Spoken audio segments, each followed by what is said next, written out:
Ak hľadáte pozemok, ktorý je na 100% stavebný, tak jeden taký tu máme a zabezpečuje to, že tu máme rodinný dom, ktorý aktuálne stojí, ale ten už by som ja osobne nerekonštruoval.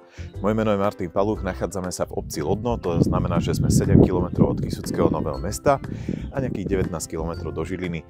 No a presne tento rodinný dom si o malú chvíľočku ukážeme. Poďte ďalej.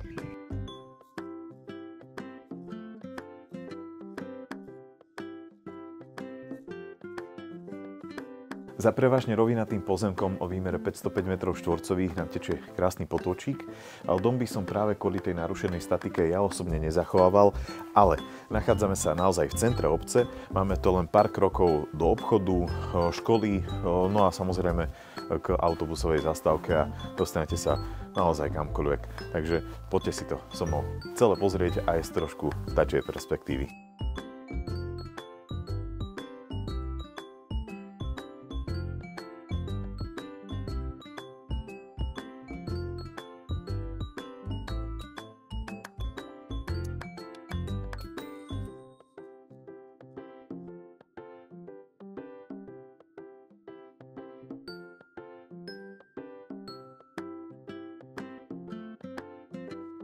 Prípojky a hranice pozemku si ukážeme na osobnej obliadke, no a stačí sa ozvať a dom so súpisným číslom 108 môže byť práve váš.